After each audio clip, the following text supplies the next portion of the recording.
Hello everyone, this is Karen and thank you for joining me on this first impression video.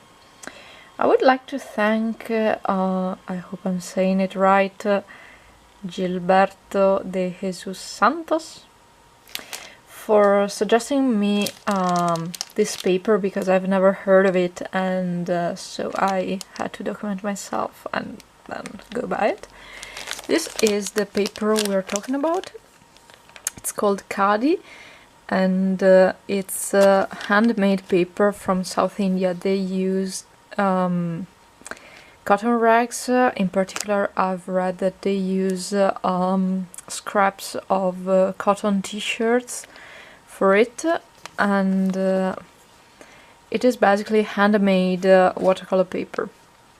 And they also have different kind of papers because they have some from another kind of plant close to basically a particular kind of cotton plant, which is not actually cotton, or another which is called Himalayan, which I am not exactly sure how they make it, but they're kind of different handmade papers, and I would really like to try all of them, but so far I've only found this one on eBay because the shops that sell it in Italy are, well, not exactly close to where I live, so unless I go there for, I don't know, a trip or something, I'm not going to be able to buy it physically, so I had to order it on eBay.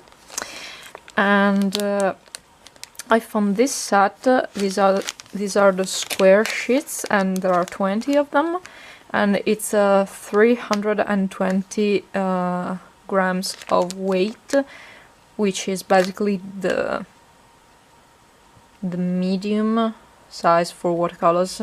If you buy, I don't know, a block, they're going to be 300, then you have the 640 GSM, but basically it's the right thickness.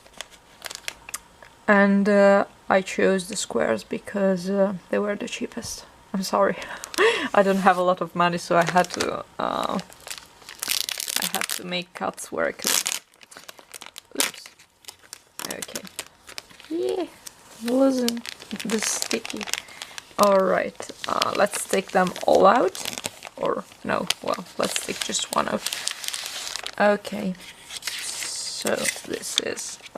and of course I will link the site of the Khadi site in the description down below. And this is the paper. Alright, let me put it close and... Alright, battery is dying, sorry. Quick change and then we'll come back.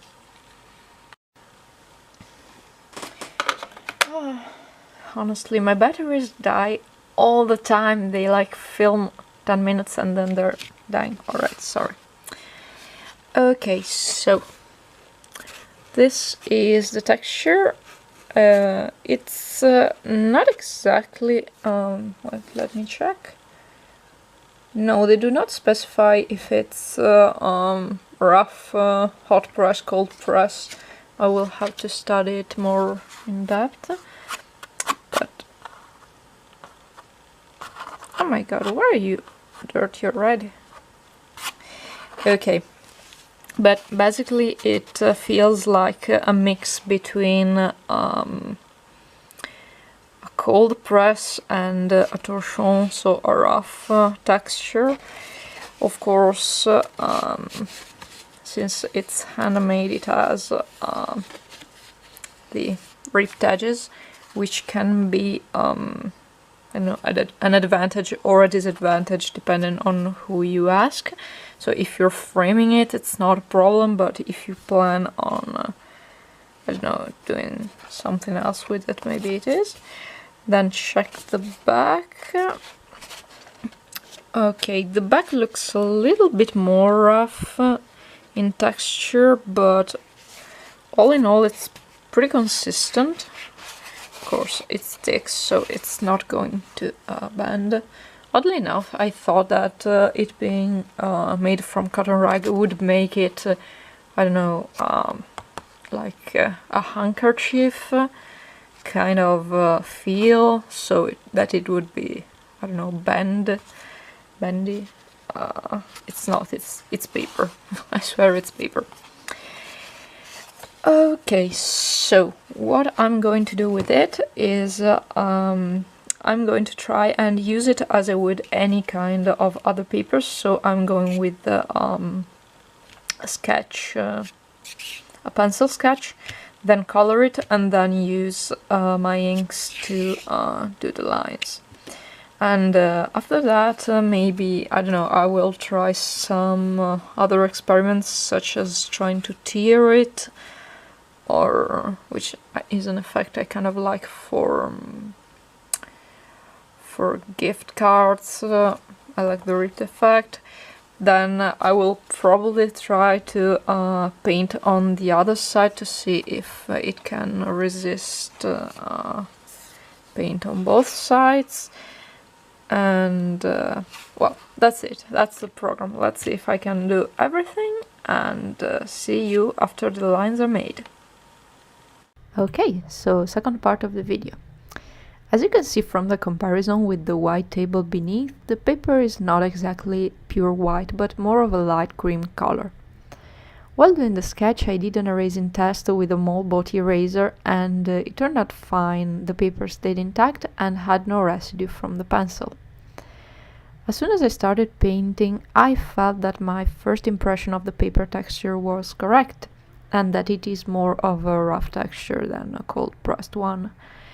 It required much more water than what I'm usually used to cover all the white patches left, and it felt like I was rubbing my brush of cement, which is one of the reasons why I generally shy away from rough texture. It is pretty easy to lift the colors, and you will see on the places where I used more brush passes, like on her skirt, it looked like the cotton had matted a little bit, but it's temporary, and after carefully checking the dry painting you can no longer see them. Another thing I've noticed is that it doesn't matter if water is no longer shining on your paper and that you waited between one place and the other to color, paint will invade the neighboring color if it's even a tiny bit damp, as opposed to hot press cellulose paper where water dries almost instantly. On this paper, water stays for a very long time. This paper also can withstand a lot of water without buckling, and while it does buckle a little bit during the drying process, it goes back to flat after the paint is completely dry with no pressure needed.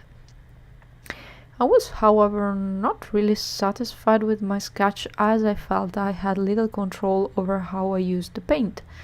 So I decided to change my method.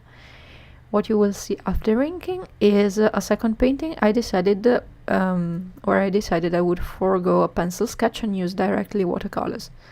Some months ago I watched a wonderful tutorial by Deb Watson about painting fog, and I will put the link to the video in the description down below. So I decided to take what I remembered of it and draw something similar. This time I used a water brush because I felt it would give me some more control over my water problem, and I would have less restraint over using it with the rough texture. The second painting gave me a lot more satisfaction than the first one because I felt I had more control over the paint and less chance to mess up. All in all, my final consideration over this paper are good. It can handle a lot of water without buckling and a lot of abuse without tearing. It is not pristine white, but I do not consider it a disadvantage. It is definitely a rough texture, so you might want to keep it in mind if you have mental blocks over it. My suggestion on its purchase would be yes, but only when you have some experience both with watercolors and rough textured paper, or you could be put off by it. So this first impression video is over. Thank you for being with me, and until next time.